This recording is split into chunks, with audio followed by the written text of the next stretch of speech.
هل الجزاء الإحسان إلا الإحسان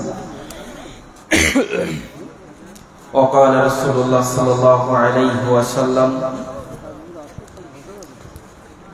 خلقت لكم الأرض وأنتم خلقتم للآخرة সমস্ত প্রশংসা সেই মহান স্রষ্টা প্রতিপালক রব্বুল আলামিনের জন্য যে আল্লাহ রব্বুল আলামিন প্রচন্ড তাপ বিকিরণের ভিতর দিয়ে হলেও ইসলামের সাথে দ্বীনের সাথে সেই মহান স্রষ্টা প্রতিপালক রব্বুল আলামিনের সন্তুষ্টির উদ্দেশ্যে ঐক্যবদ্ধতার ভিতর দিয়ে আমাদেরকে সমবেত করেছেন। চিল্লায় বলি আলহামদুলিল্লাহ। প্রশংসা সেই মহান স্রষ্টা প্রতিপালক রব্বুল আলামিনের জন্য যিনি গোটা পৃথিবীতে যত সৃষ্টিকে সৃষ্টি করেছেন, গোটা পৃথিবীর মধ্যে এই মানুষকে শ্রেষ্ঠত্ব দান করেছেন। ধাওয়া পড়ার মানুষের কাছে তার নিজের মূল্য না থাকতে পারে।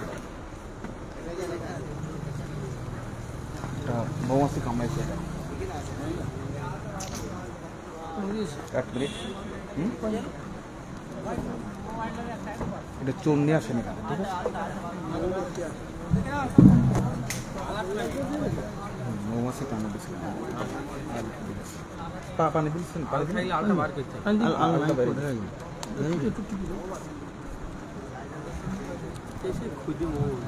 কোথা থেকে আসতেছে?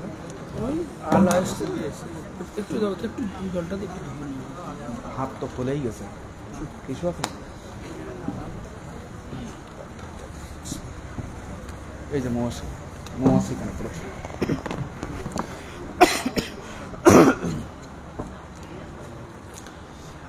বলছিলাম ধাওয়া পড়ার মানুষের কাছে তার নিজের মূল্য না থাকতে পারে। পৃথিবীর মানুষ জেনে রাখো, তোমার দাম রয়েছে, তোমার মূল্য রয়েছে।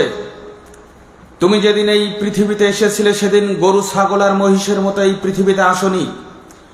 তুমি যেদিন পৃথিবীতে আসবা তার 1 বছর পূর্ব থেকে তোমার বাবা মা প্রস্তুতি নিয়েছেন তোমাকে রিসিভ করার জন্য। তুমি যেদিন এই পৃথিবীতে এসেছিলে, যেই ব্যক্তি প্রথমেই তোমাকে কোলে নিয়েছিল, আদর মাখা মুখে তোমাকে চুমু খেয়ে তোমাকে আদর করেছিল, তার মানে তোমার রিসিপশন অনেক সুন্দর করে অনেক সম্মানের সাথে আল্লাহ রাব্বুল আলামিন করেছেন। তার মানে তোমার দাম রয়েছে, তোমার মূল্য রয়েছে। ধাওয়া পড়ার আজকের মানুষগুলো এখানে বসেছে কিসের জন্য? গোরস্থান করবে। কিসের জন্য? গোরস্থানের জমি কিনবে। তার মানে কি, একজন মানুষের রিসিপশন যেমন সুন্দর হয়, একজন মানুষের রিসিপশনের ভিতরে যেমন আল্লাহ রাব্বুল আলামিন একজন মানুষকে সম্মানিত করেছেন, ঠিক তেমনি ভাবে তুমি কুলি হও, তুমি মজুর হও, তুমি দিন মজুর হও, তুমি খেটে খাওয়া মানুষ হও, তুমি অফিসার হও, তুমি শিক্ষিত হও আর অশিক্ষিত হও, তুমি ধনী হও আর গরিব হও, তুমি বড় হও আর ছোট হও, তুমি কালো হও আর সাদা হও, তুমি বেটে হও আর লম্বা হও, তুমি সর্দার বংশের হও আর চৌধুরীর বংশ হও, তুমি যেই বংশের হও না কেন, আল্লাহ রাব্বুল আলামিন তোমার বিদায়ের ব্যবস্থাটাও সম্মানের সাথে করেছে। সুবহানাল্লাহ বলবেন না? সুবহানাল্লাহ। একজন মানুষ যখন মারা যায়, ও দিনদার হোক আর অদিনদার হোক, কুলি হোক আর অফিসার হোক, গোসল করায় না? এমনটা হয় না যে আপনাদের এই এলাকায় যিনি সুদ খায়, ঘুষ খায়, তারে গোসল দেয় না, এমনটা হয় নাকি? সবারে গোসল দেয়, সবাইরে সুন্দর কাপড় পরায়। তবে রিসিপশনটা আল্লাহ রাব্বুল আলামিন যেমন সম্মানের সাথে করেছেন, তেমনি তার বিদায় মুহূর্তটাও আল্লাহ রাব্বুল আলামিন সম্মানের সাথে ব্যবস্থা করে রেখেছেন। সুতরাং গোটা পৃথিবীর মধ্যে কোনো মানুষ যদি একটিবার তার গোটা জীবনে একটি সেজদা দেয়, বলুন তো একটি সেজদা পাওয়ার হকদার কে? আল্লাহ। দুরূদ ও সালাম বর্ষিত হোক সেই মহামানবের প্রতি, জাহেলিয়াতের নিকষ কালে আধারে যখন সমগ্র মানবতা অন্ধকারচ্ছন্ন ছিল, সেই অন্ধকারচ্ছন্ন যুগে একজন মহামানবের আগমন ঘটেছিল সুবহে সাদিকের মতো। বলুন তো এখন দিন নাকি রাত?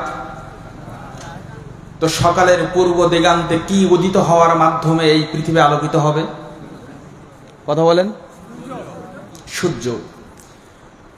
ঠিক আরব জাহেলিয়াতের যুগে গোটা পৃথিবী অজ্ঞতায় অন্ধকারচ্ছন্ন ছিল। গোটা পৃথিবী ছিল অন্ধকারচ্ছন্ন, জাহেলিয়াতে ভরা। কেমন?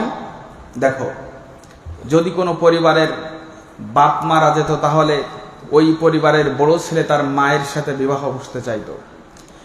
এমন এক জাহেলিয়াতের যুগ, যেই যুগে কোন ব্যক্তির যদি কন্যা সন্তান জন্মগ্রহণ করত, লোকলজ্জার ভয়ে লোকচক্ষুর অন্তরালে লুকিয়ে লুকিয়ে লুকিয়ে লুকিয়ে গিয়ে মরুভূমির মাটিতে পুঁতে রেখে আসতো।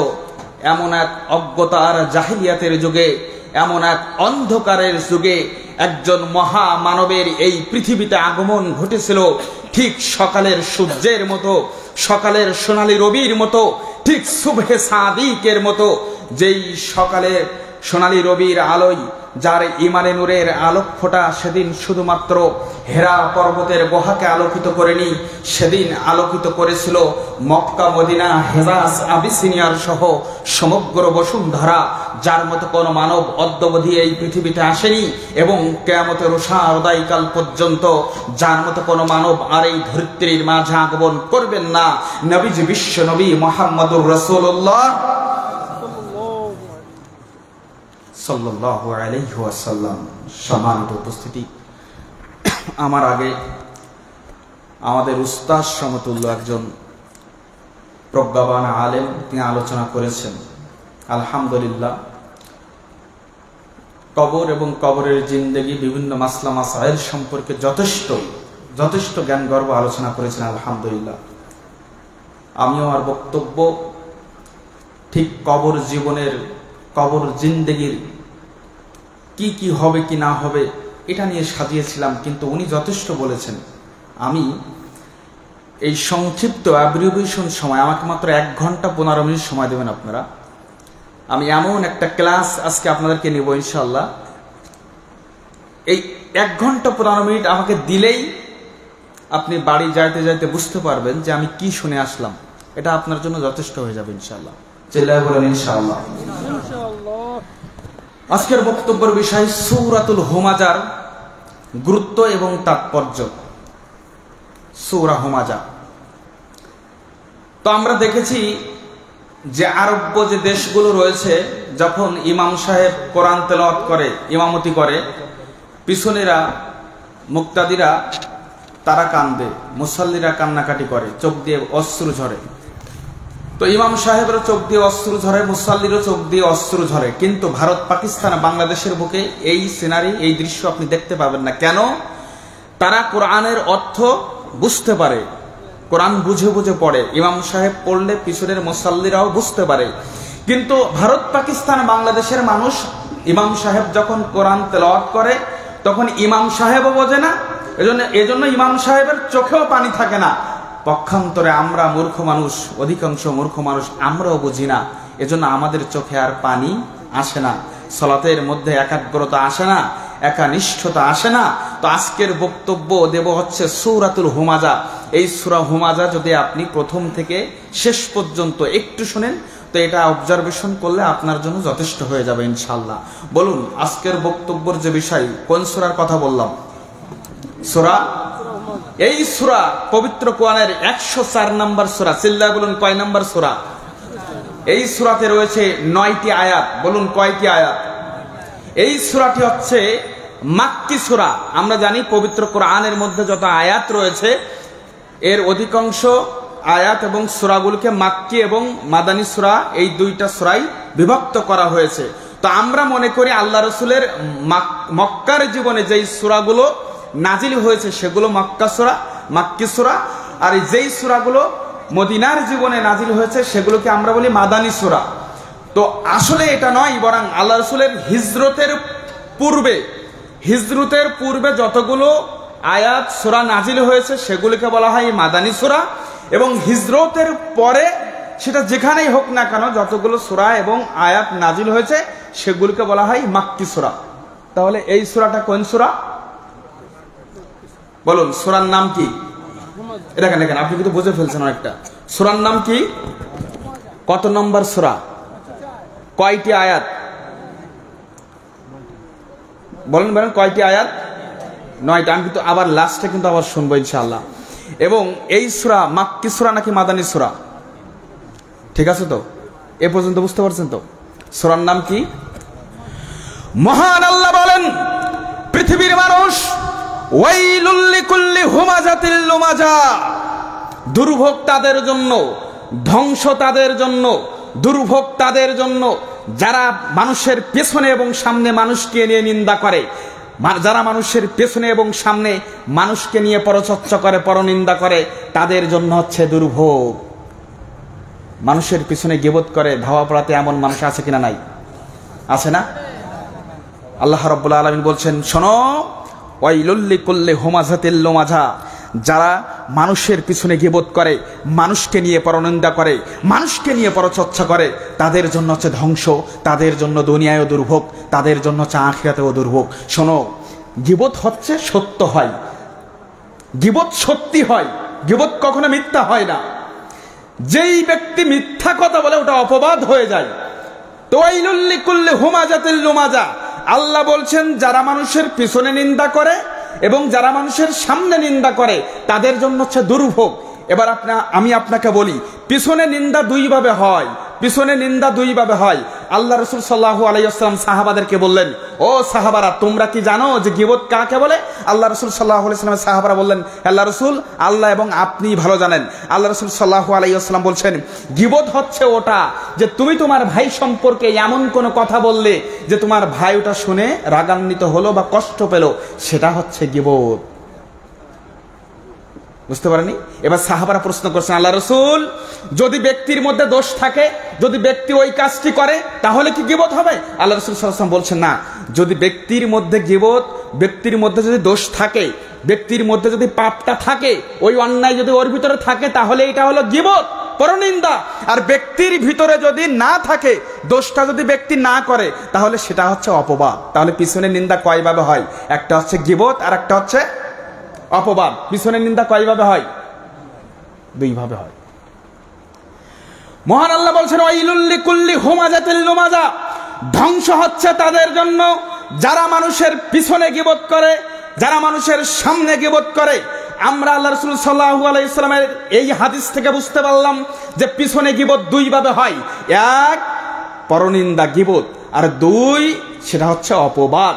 অর্থাৎ ব্যক্তির মধ্যে যদি পাপ থাকে, ব্যক্তি যদি জিনা করে, ব্যক্তি যদি ব্যভিচার করে, ব্যক্তি যদি চুরি করে, ব্যক্তি যদি অন্যায় করে, সেই দোষ যদি ওই ব্যক্তি করে, আর আমি যদি ওটা মানুষের সামনে রিলে করি, মানুষের সামনে রিভিউ দেই, তাহলে আমি ব্যক্তির কি করলাম? গীবত করলাম। আর ব্যক্তির মধ্যে যদি পাপ না থাকে, ব্যক্তির মধ্যে যদি পাপ না থাকে, এরপরেও আমি যদি তার নামে উল্টাপাল্টা বলি, ধারণা করে তার উপরে যদি আমি অপবাদ চাপাই, যদি আমি দোষ চর্চা করি, তাহলে সেটা হবে অপবাদ। বলুন তো, পিছনে নিন্দা কয়ভাবে হয়? দুই ভাবে। এই সূরার মধ্যে আল্লাহ রাব্বুল আলামিন প্রথম অংশে 5টি পাপের কথা বলেছেন এবং শেষ অংশে 3টি শাস্তির কথা বলেছেন। মনে আছে তো? বলুন তো, এটা কত নম্বর সূরা? কয়টি আয়াত? মাক্কি সূরা নাকি মাদানী সূরা? এই সূরার প্রথম অংশে কয়টি পাপের কথা বলা হয়েছে? শেষ অংশে কয়টি শাস্তির কথা বলা হয়েছে? মাশাআল্লাহ। এজন্য আল্লাহ রাব্বুল আলামিন বলছেন, ওয়াইলুল লিকুল্লি হুমাজাতিল লুমাজা, পৃথিবীর মানুষ শোনো, তাদের জন্য হচ্ছে দুর্ভোগ যারা মানুষের পেছনে এবং সামনে মানুষকে নিয়ে নিন্দা করে। পেছনে নিন্দা দুই ভাবে হয়, একটা হচ্ছে গীবত আর একটা হচ্ছে অপবাদ। একটা হচ্ছে গীবত, একটা হচ্ছে অপবাদ। এই পাপ এত মজার একটা পাপ, বলতে যেমন ভালো লাগে, শুনতেও ভালো লাগে। বলতে যেমন মুখ চুলকায়, শুনতেও তেমন কান চুলকায়। এটা যে বলে তারও ভালো লাগে, যে শুনে তার ভালো লাগে। শোনো, ধাওয়াপাড়ার মানুষ, কখনো গীবত করবা না। তোমার ভালো লাগতেই পারে এই পাপের মাধ্যমে, কিন্তু তুমি গীবতে লিপ্ত হবে না।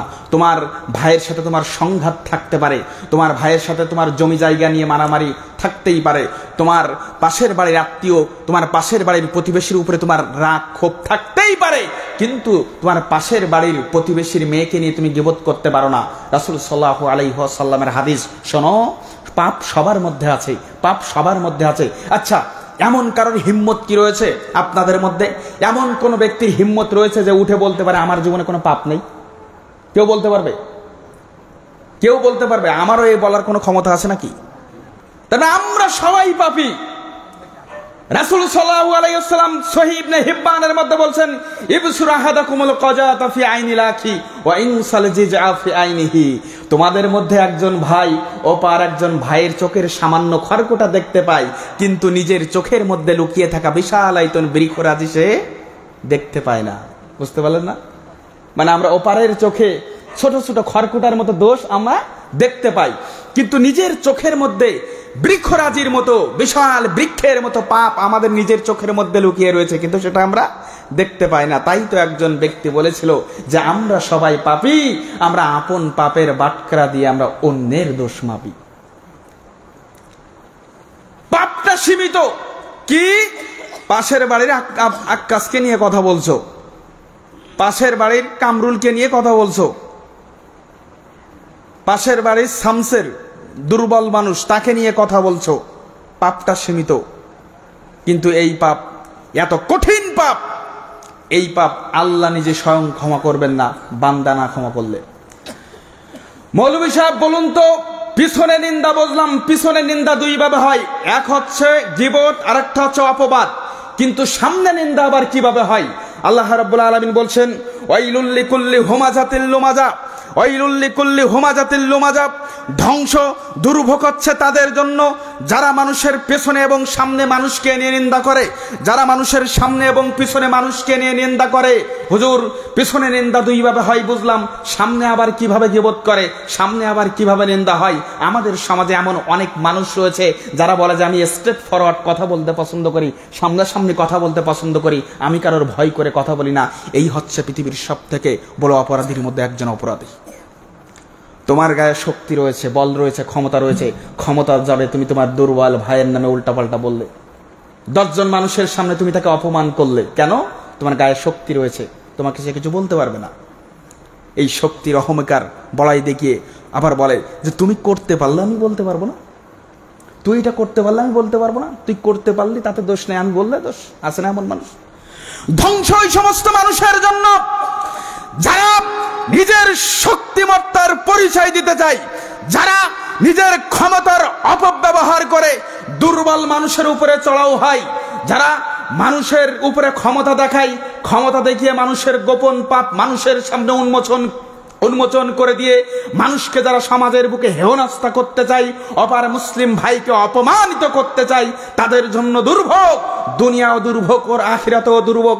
আল্লাহ রাব্বুল আলামিন পবিত্র কোরআনের মধ্যে বলছেন, পৃথিবীর মানুষ ওয়াইলুল লিকুল্লি হুমাজাতিল লুমাজা, যারা মানুষের পিছনে নিন্দা করে, যারা মানুষের সামনে নিন্দা করে, তাদের উভয়ের জন্য হচ্ছে দুর্ভোগ। বলুন, এই পাপ নেই কার মধ্যে?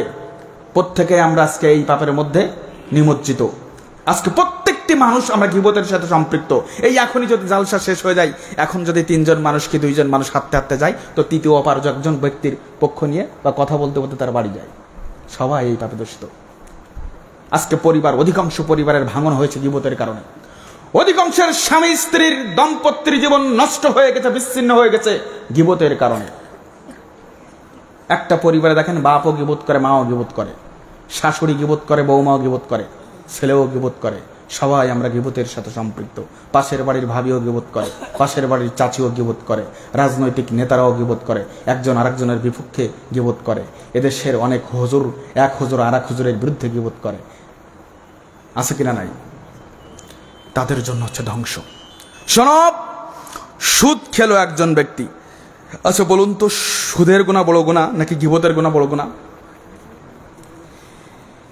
পৃথিবীতে শিরিক সব থেকে বড় অপরাধ, এটা মানি, কিন্তু পৃথিবীতে যত অপরাধ রয়েছে তার থেকে অনেকগুলো অপরাধের মধ্যে অন্যতম একটা অপরাধ হচ্ছে গীবতের অপরাধ। আচ্ছা, পৃথিবীতে সব থেকে বড় পাপ কি?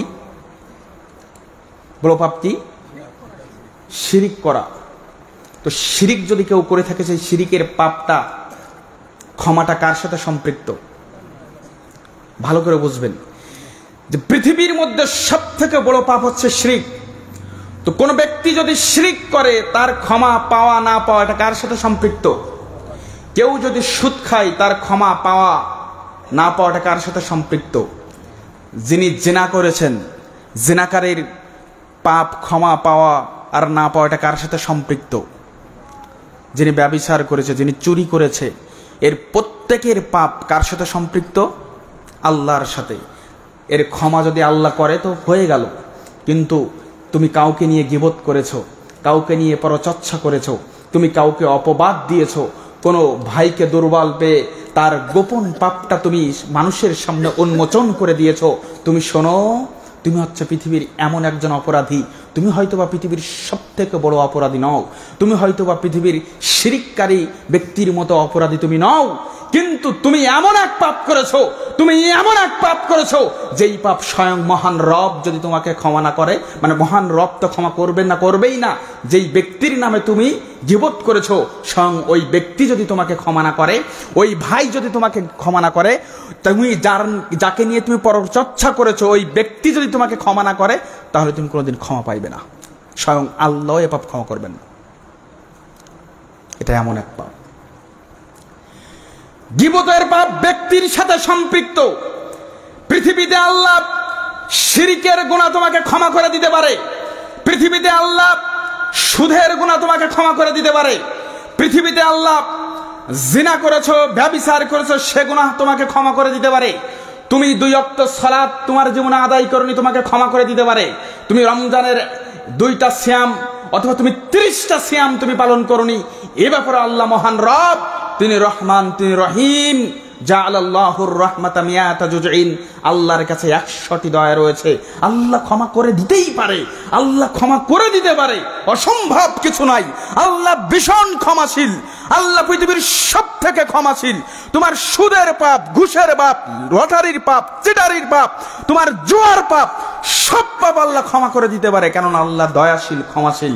কিন্তু আল্লাহ ওয়াদাবদ্ধ, আল্লাহ চুক্তিবদ্ধ বান্দার সাথে, যে বান্দার যদি কোনো হকের তুমি ক্ষতি করো, পৃথিবীর বুকে কোনো বান্দার সাথে যদি কোনো পাপের সম্পৃক্ততা থাকে, তো এই বান্দা যদি ক্ষমা না করে, আমি আল্লাহ ক্ষমা করব না। এটা এমন এক পাপ। আপনার স্ত্রী গীবত করে, আপনার স্ত্রী আল মারহাতুস সালেহ নয়, আপনি গীবতে লিপ্ত, আপনার সালাত আপনার কোনো কাজে আসবে না। সালাতের কল্যাণগুলো যাকে নিয়ে গীবত করছেন ওই ব্যক্তি পেয়ে যাবে। আপনি গীবতে লিপ্ত, এই গোরস্থানের দান, এই দানের সব ওই ব্যক্তি পেয়ে যাবে।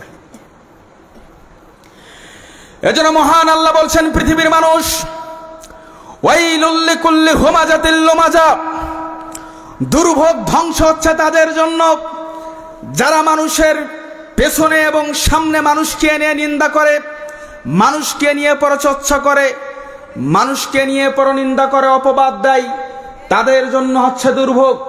আমরা সূরা হুমাজার প্রথম অংশে 5টি পাপের কথা বলেছিলাম।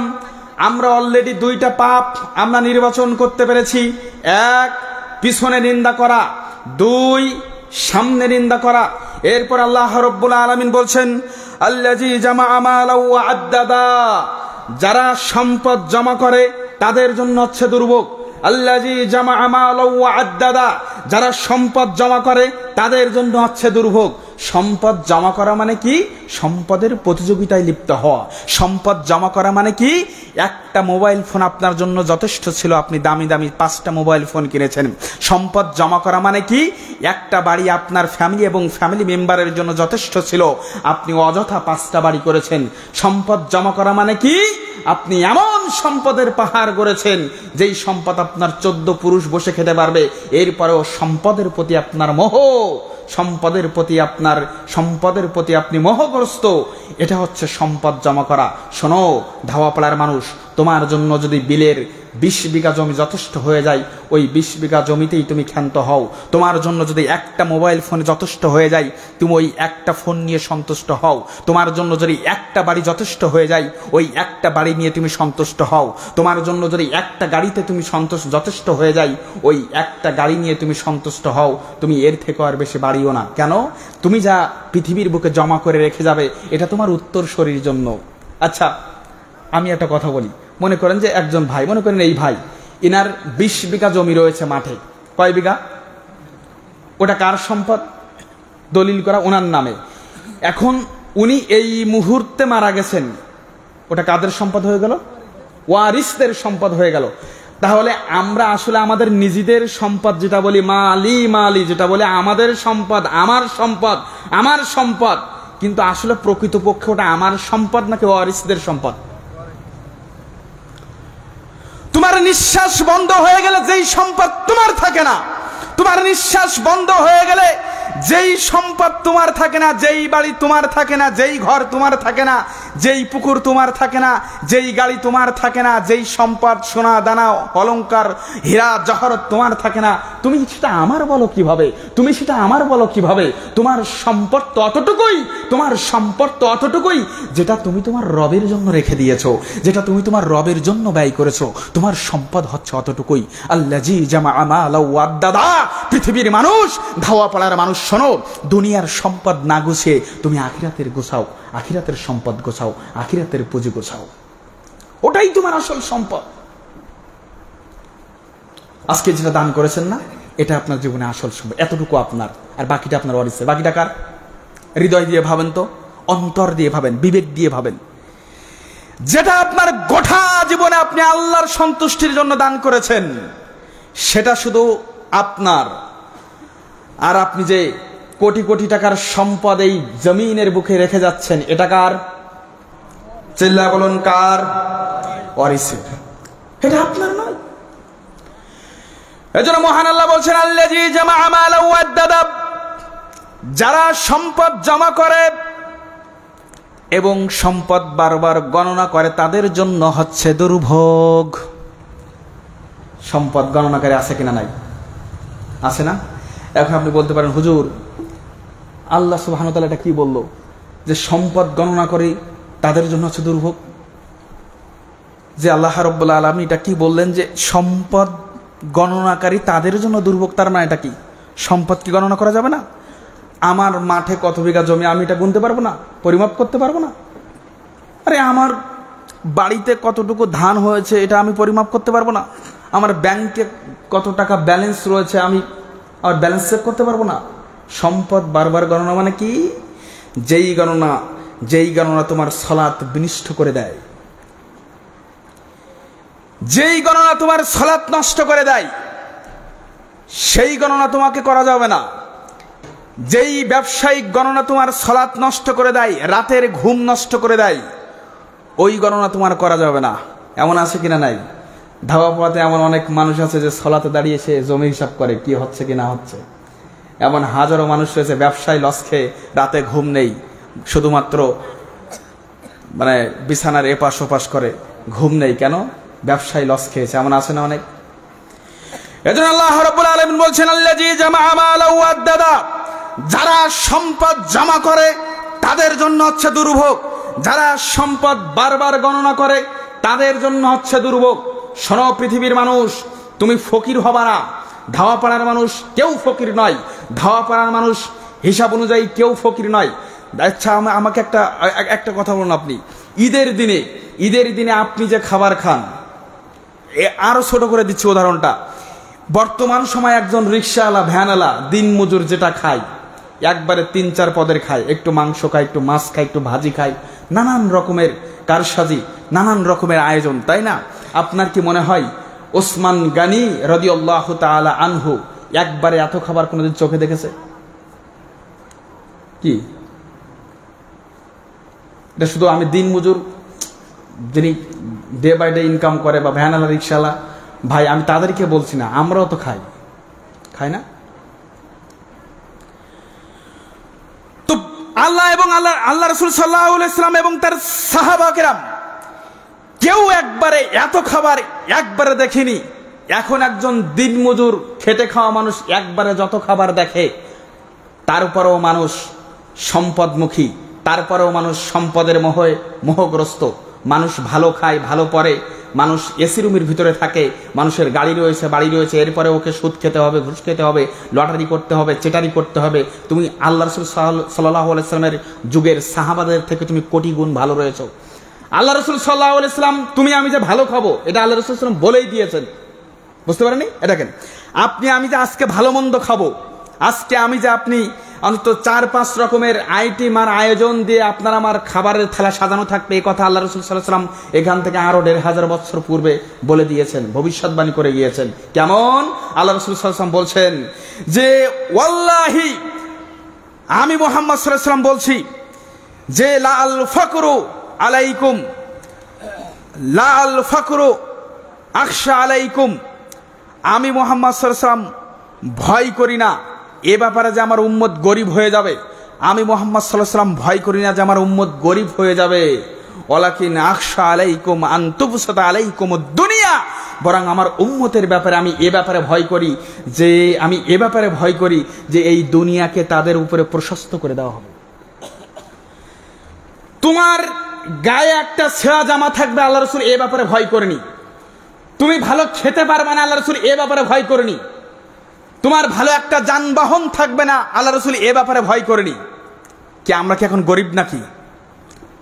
আমাদের যার টাকা আছে সে ভালো খায়, যার আরো টাকা আছে তার বাড়িতে এসি লাগানো আছে, যার একটু ভালো টাকা আছে তার বাড়িতে দেখেন 3 সেটের সুন্দর ঘর করা আছে, যার আরো একটু টাকা রয়েছে দেখেন তার ভালো 1 তলা বাড়ি রয়েছে, যার আরো টাকা রয়েছে তার 5 তলা, যার আরো টাকা রয়েছে তার 10 তলা। কেউ আমরা গরিব না। আমি উদাহরণ দিয়েছি যে বর্তমান সময়ের দিনমজুর ভাইটাও অন্তত 4 পদের খাবার নিয়ে এক সাজেতায় বসে বসে সে খায়, তার মানে কেউ গরিব নয়। তো আল্লাহ রাসূল সাল্লাল্লাহু আলাইহি ওয়াসাল্লাম বলছেন ওয়াল্লাহি, আমি মুহাম্মদ সাল্লাল্লাহু আলাইহি ওয়াসাল্লাম এ ব্যাপারে ভয় করি না যে আমার উম্মত ফকির হয়ে যাবে, আমার উম্মত দারিদ্র হয়ে যাবে, বরং আমি এ ব্যাপারে ভয় করি যে আমার উম্মতের উপরে দুনিয়াটা প্রশস্ত করে দেওয়া হবে, দুনিয়াকে ঢেলে সাজিয়ে দেওয়া হবে। কিন্তু তারা প্রতিযোগিতায় লিপ্ত হবে। ঠিক এমন ভাবে আল্লাহ রাব্বুল আলামিন দুনিয়াকে প্রশস্ত করে দিয়েছিল আদ জাতির উপরে, সামুদ জাতির উপরে। তারাও এই দুনিয়া পেয়ে তারা প্রতিযোগিতায় লিপ্ত হয়েছিল। কিন্তু আমার আশঙ্কা হয় আমার উম্মত তারা এই দুনিয়া পেয়ে প্রতিযোগিতায় লিপ্ত হবে, কিন্তু আমার পূর্বের যুগে যারা প্রতিযোগিতা করেছিল ওরা যেমন ধ্বংস হয়ে গেছে, আমার আশঙ্কা হয় আমার উম্মত এই সম্পদের প্রতিযোগিতায় লিপ্ত হয়ে তারাও তাদের মতো ধ্বংস হয়ে যাবে। এজন্য রাসূল সাল্লাল্লাহু আলাইহি ওয়াসাল্লাম এই উম্মতদেরকে নিয়ে ভয় করেছেন। আল্লাহ রাব্বুল আলামিন বলছেন আল্লাযী জামাআ মালান ওয়া আদ্দাদা, যারা সম্পদ জমা করে, সম্পদ বারবার গণনা করে, তাদের জন্য হচ্ছে দুর্ভোগ। ধাওয়াপাড়ার মানুষ, তুমি অতটুকু সম্পদ বানাও যতটুকু তোমার আল পরিবার এবং তোমার জন্য প্রয়োজন। তোমার আল্লাহ আরো সম্পদ দিয়েছে, যেই তোমাকে সম্পদ দিয়েছে তুমি তার জন্য ব্যয় করো, সেটা তোমার জন্য উঠিয়ে রাখা হবে। ধাওয়াপাড়ার মানুষ শোনো, আল্লাযী জামাআ মালান ওয়া আদ্দাদা, আল্লাহ তোমাকে মেসেজ দিচ্ছেন যে কেউ যদি সম্পদ জমা করে এবং বারবার সেটা গণনা করে, তাহলে তাদের জন্য হচ্ছে ধ্বংস। কোনোদিন সম্পদ বারবার গণনা করবা না। আরে মুমিনের কাছে এই সম্পদ আসলেও যা, এই সম্পদ গেলেও তা, কোনো যায় আসে না। ইমাম আহমদ ইবনে হাম্বল রাহিমাহুল্লাহ বলছেন ইন কানা লা ইয়াফরাহু বি জিয়াদাতিহি ওয়া ইয়াহজানু বিনাকসিহি, যে মুমিন এবং প্রকৃত দুনিয়ামুখ ব্যক্তি হচ্ছে ওই যে সম্পদ বৃদ্ধি পেলেও আনন্দিত হয় না এবং সম্পদ কমে গেলেও চিন্তিত হয় না। কি হয় নাকি? এই দুনিয়ার সম্পদ পেলাম কি না পেলাম এটা আমার যায় আসে কোনো? তো ইমাম আহমদ ইবনে হাম্বল রাহিমাহুল্লাহ বলছেন যে আসলে প্রকৃত দুনিয়াবিমুখ ব্যক্তি হচ্ছে ওই যে এই সম্পদ বৃদ্ধি পেলেও আমি আনন্দিত হব না, আর এই সম্পদ আমার হাত থেকে সরে গেলেও কমে গেলেও আমি চিন্তিত হব না। আমার দরকার আছে নাকি এই সম্পদ গোছানোর? কারণ এই সম্পদে আমার কিছু মূল্যই নেই। এই যে আল্লাহ রাব্বুল আলামিন বলছেন যে বারবার যারা গণনা করে, সম্পদকে যারা পূজা করে, আজকে আমরা ঠিক সম্পদের গোলাম হয়ে গেছি, ঠিক সম্পদের গোলাম হয়ে গেছি। দুনিয়াকে পাওয়ার জন্য আমরা আজকে সবাই দুনিয়ার গোলাম হয়ে গেছি। কেউ আজকে টাকার গোলাম, কেউ দিনারের গোলাম, কেউ দিরহামের গোলাম, কেউ সুদের গোলাম, কেউ ঘুষের গোলাম, কেউ জুয়ার গোলাম, কেউ নারীর গোলাম, কেউ নেতার গোলাম, কেউ তার বসের গোলাম, কেউ মানুষের গোলাম। আজকে আমরা অর্থের গোলাম। কিন্তু আল্লাহ রাব্বুল আলামিন বলেছেন, কেউ যদি দুনিয়ার গোলামি না করে, শুধুমাত্র আমি আল্লাহ আমার দাসত্ব করতে পারে, আমার গোলামি করতে পারে, ওয়াতাতুহুদ দুনিয়া ওয়া হিয়া রাগিমা, গোটা দুনিয়ার সম্পদ, গোটা দুনিয়ার সম্পদকে আমি আল্লাহ সুবহানাহু ওয়া তাআলা তার সামনে এনে হাজির করব। সুবহানাল্লাহ বলেন। তার মানে কেউ যদি আল্লাহর গোলামি করে, তাহলে গোটা দুনিয়া তার গোলাম হয়ে যাবে। আর কেউ যদি আল্লাহর গোলামি না করে, সে যদি টাকার কাছে সে তার মাথা নত করে, সম্পদের কাছে মাথা নত করে, সুদের উপরে নির্ভরশীল হয়ে যায়, ঘুষের উপরে নির্ভরশীল হয়ে যায়, জুয়ার উপরে নির্ভরশীল হয়ে যায়, দুনিয়া চাই, তাহলে আল্লাহ রাব্বুল আলামিন তাকে দুনিয়ার গোলাম বানিয়ে দেন। তাহলে পাপ পেলাম কয়টা? চিল্লায় বলেন কয়টা? যারা উঠে যাবেন, আমি মনে করব কথা মনে হয় সরাসরি আপনার গায়ে লাগতেছে, নাহলে উঠে যাচ্ছেন কেন? আমি তো 1 ঘন্টা 15 মিনিট সময় নিয়ে দিচ্ছি আপনাদের কাছ থেকে, এর বেশি আমি বক্তব্য দেব না। তার মানে আপনার কি, আপনার গায়ে লাগতেছে মনে হয় সরাসরি। উঠে গেলে মনে করবে যে আপনার সুদের বক্তব্য, ঘুষের বক্তব্য, চিটারি আপনি করেছেন, ঘুষ আপনি গোপনে হলেও খেয়েছেন, হয়তো লোক লজ্জার ভয়ে বলতে পারতেছেন না, এখন উঠে যাচ্ছেন যে হুজুর তো খুব খারাপ। আচ্ছা, বক্তব্য কি আপনি বুঝতেছেন না? বলুন, আমরা পাপ পেলাম কয়টি? বলুন তো, এটা কত নম্বর সূরা? বলতে হবে কত নম্বর সূরা, কতটা আয়াত রয়েছে? মাক্কি সূরা নাকি মাদানী সূরা? এই সূরার প্রথম অংশে কয়টি পাপের কথা বলা হয়েছে? এই সূরার শেষ অংশে কয়টি শাস্তির কথা বলা হয়েছে? কয়টি? দেখেন, আল্লাহ রাব্বুল আলামিন বলছেন, ওয়াইলুল লিকুল্লি হুমাজাতিল লুমাজা, ধ্বংস তাদের জন্য যারা মানুষের পেছনে এবং সামনে মানুষকে নিয়ে নিন্দা করে। পেছনে নিন্দা দুই ভাবে হয়, এক হচ্ছে গীবত, দুই হচ্ছে অপবাদ। এক হচ্ছে গীবত, দুই হচ্ছে অপবাদ। সামনে নিন্দা মানে স্ট্রেট ফরওয়ার্ড, মানুষের সামনে মানুষের দোষ উন্মোচন করে দেওয়া। 3, আল্লাহ রাব্বুল আলামিন বলছেন, আল্লাযী জামাআ মালাও ওয়া আদ্দাদা, আল্লাযী জামাআ মালাও ওয়া আদ্দাদা, যারা সম্পদ বারবার, যারা সম্পদ জমা করে, ওয়া আদ্দাদা, এবং সেই সম্পদ বারবার গণনা করে, তাদের জন্য হচ্ছে দুর্ভোগ। এরপরে আল্লাহ রাব্বুল আলামিন বলছেন, ইয়াহসাবু আন্না মালাহু আখলাদা, যারা সম্পদকে চিরস্থায়ী মনে করে, তাদের জন্য হচ্ছে দুর্ভোগ। আমাদের সমাজে এমন এমন এমন হাজারো মানুষ রয়েছে যে যারা সম্পদকে চিরস্থায়ী মনে করে। তার মানে তার যতটুকু সম্পদ রয়েছে তার জন্য যথেষ্ট, তার জন্য যথেষ্ট। কিন্তু এরপরেও তার সম্পদের পাহাড় করতে হবে, এরপরেও সে সুদ ছাড়তে পারে না, ঘুষ ছাড়তে পারে না, এরপরেও সে চিটার বাটপাড়ি ছাড়তে পারে না, এরপরেও সে ব্যবসায়িক ক্ষেত্রে মিথ্যা কথা বলা ছাড়তে পারে না। কেন? তার সম্পদের প্রয়োজন। সম্পদের সাথে সে এমন ভাবে আলিঙ্গন করেছে, সম্পদকে সে এত বেশি প্রিয় মনে করে যে সে মনে করে এই সম্পদ আমার জন্য যথেষ্ট, এই সম্পদ আমার জন্য যথেষ্ট। 5 মিনিটের পরে শেষ করতে হবে কেন? এত ভালো লাগে না? এই সম্পদ আমার জন্য যথেষ্ট, এই সম্পদ আমাকে চিরস্থায়ী করবে। প্রিয় ভাই, তাহলে বলুন তো পাপ পেলাম কয়টা? 5টা। 1, মানুষের পিছনে গীবত করা। 2, মানুষের সামনে গীবত করা। 3, সম্পদ জমা করা। 4, সম্পদ বারবার গণনা করা। 4, 5, সম্পদকে চিরস্থায়ী মনে করা। এই 5টি কেউ বলতে পারবে?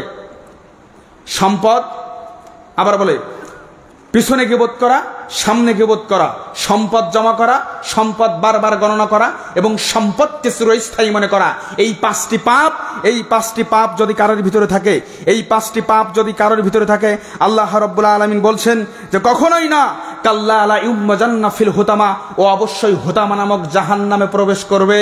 ওমা আদরাকা মাল হুতামা, ও নবী মুহাম্মদ সাল্লাল্লাহু আলাইহি সাল্লাম তোমাকে কিসে জানাবে যে হুতামা নামক জাহান্নামটা কি? তার আগেই আল্লাহ রাসূল সাল্লাল্লাহু আলাইহি সাল্লাম হুতামা নামক জাহান্নাম কি তাকে জানানো হয়নি।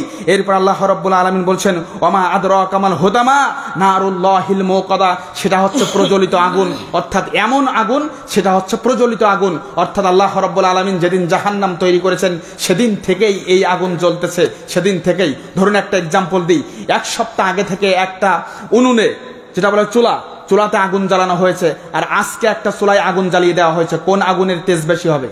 তাপ বিকিরণ করবে কোন আগুন? এক সপ্তাহ আগে থেকে যেই আগুন জ্বালানো হয়েছে। কিন্তু এই হুতামা নামক জাহান্নামটা এমন একটা জাহান্নাম, যেই জাহান্নাম হচ্ছে প্রজ্বলিত আগুনের জাহান্নাম। আগুন এখনো জ্বলতেছে, কিয়ামত অবধি পর্যন্ত এই আগুন জ্বলবে।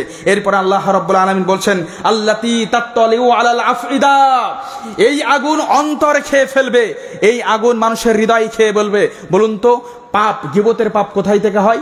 অন্তর থেকে হয়। গীবতের পাপ কোথা থেকে হয়? অন্তর থেকে হয়। পরনিন্দার পাপ কোথা থেকে হয়? অন্তর থেকে হয়। সম্পদের লিপ্সা, এই লালসা কোথা থেকে হয়? অন্তর থেকে হয়। সম্পদের গণনা, এটা কোথা থেকে আসে? এই অন্তর থেকে আসে। এজন্য আল্লাহ রাব্বুল আলামিন বলছেন আল্লাতী তাত্তালিউ আলাল আফইদা, এই পাপ, এই আগুন, এই জাহান্নামের আগুন, এটা অন্তর খেয়ে ফেলবে এই পাপীদের, যার ভিতরে এই 5টি পাপ থাকবে। কি? পিছনে গিবত, সামনে গিবত, সম্পদ জমা করা, সম্পদ বারবার গণনা করা এবং সম্পদকে চিরস্থায়ী মনে করা। এই 5 শ্রেণীর অপরাধীকে এই শাস্তি দেওয়া হবে। কি? আগুন তার হৃদয় খেয়ে ফেলবে। অন্য অন্য জাহান্নামের আগুনগুলো আমরা দেখেছি যে তার চামড়া খেয়ে ফেলবে, আবার নতুন চামড়া গজিয়ে দেবে, কিন্তু এই আগুন ব্যক্তির হৃদয় খেয়ে ফেলবে, হৃদয় পর্যন্ত পৌঁছে যাবে। এরপর আল্লাহ রাব্বুল আলামিন বলছেন ফি ইন্নাহা আলাইহিম মুসাদা, এবং তাদেরকে এমন একটা জায়গায় রাখা হবে, সেটা হচ্ছে আবদ্ধ জায়গা। অর্থাৎ এই জাহান্নামটা হবে আবদ্ধ একটা জায়গা, আবদ্ধ একটা জায়গা। তার কোনো জানালা থাকবে না, তার কোনো দরজা থাকবে না, তার কোনো ফাঁকা স্থান থাকবে না। আচ্ছা আমাকে এটা বলুন, প্রেসার কুকারে যদি গোস্ত রান্না করা হয় আর খালি কড়াইতে যদি গোস্ত রান্না করা হয়, তো কোনটা আগে রান্না হয়ে যাবে? প্রেসার কুকারে। তার মানে প্রেসার কুকারে চতুর্দিকে আটা, চতুর্দিকে আটকানো। তো আল্লাহ রাব্বুল আলামিন এই আবদ্ধ জাহান্নামের মধ্যে, পরিবেষ্টনকারী জাহান্নামের মধ্যে এই ব্যক্তিকে শাস্তি দিতে থাকবেন যদি তার মধ্যে এই 5টি পাপ থাকে। এই 5 শ্রেণীর অপরাধীকে আল্লাহ রাব্বুল আলামিন এই আবদ্ধ জায়গায় শাস্তি দিবেন। এরপর আল্লাহ রাব্বুল আলামিন বলছেন ফি আমাদিম মুমাদ্দাদা, এবং তাদের বড় বড় স্তম্ভের সাথে গেলে দিয়ে তাদেরকে শাস্তি দেওয়া হবে। মাস্টার মশাই যদি একটা ছাত্রকে বেঁধে পিটায় আর যদি হাত ছেড়ে পিটায়, তাহলে কারটা বেশি, কে বেশি মানে শাস্তি পাবে কে বেশি? যার বেঁধে পিটাচ্ছে। তো এখানে এভাবে স্তম্ভের সাথে, বড় বড় জাহান্নামের মধ্যে বড় বড় স্তম্ভের সাথে বেঁধে রেখে এই অপরাধীদেরকে শাস্তি দেওয়া হবে। তাহলে এখন আমাকে আপনারা বলুন, এই সূরা কত নম্বর সূরা? চিল্লায় বলুন, সবাই বলুন, কত নম্বর? আয়াত সংখ্যা কত? মাক্কি সূরা নাকি মাদানী সূরা? আমরা এই সূরার প্রথম অংশে কয়টি পাপের কথা শুনেছি এবং শাস্তির কথা কয়টি? 3টি শাস্তির কথা শুনেছি। প্রিয় ভাই আমার, এই সংক্ষিপ্ত সবার মধ্যে যে আলোচনা করলাম সূরাতুল হুমাজার উপরে, আপনি বাসায় গিয়ে আরেকটি বার 104 নম্বর সূরাটা খুলে এর বাংলা অর্থটা পড়বেন। এই অর্থ যদি আপনি আরেকবার, অন্তত আর একটি বার যদি আপনি পড়তে পারেন, আশা করি ইনশাআল্লাহ যে এই সূরা হুমাজা আপনার জীবনে পরিবর্তন করে দেবে। ইনশাআল্লাহ আপনার জীবনে পরিবর্তন এনে দিবে, আপনার স্ত্রীর জীবনে পরিবর্তন এনে দিবে, আপনার সন্তানের জীবনে পরিবর্তন এনে দিবে। আল্লাহ রাব্বুল আলামিন সংক্ষিপ্ত এই আলোচনার উপরে আমরা যতটুকু শুনেছি, এই প্রত্যেকটি কথা, প্রত্যেকটি বাক্যের উপরে আমাদেরকে আমল করা তৌফিক দান করুন। সকলে আল্লাহুম্মা আমিন। আকুলু কওলি হাযা আস্তাগফিরুল্লাহ লি ওয়া লাকুম। আসসালামু আলাইকুম ওয়া রাহমাতুল্লাহি ওয়া বারাকাতুহু। একটু বসে যাবেন, অনেকক্ষণ ধৈর্য ধারণ করেছেন। 10টা মিনিট আপনাদের কাছ থেকে সময় চেয়ে নিচ্ছি, আর মাত্র 10টা মিনিট আপনারা মেহেরবানি করে এই গুনাহগারের জন্য 10টা মিনিট সময় দেবেন। তার 1 নম্বর কারণ হচ্ছে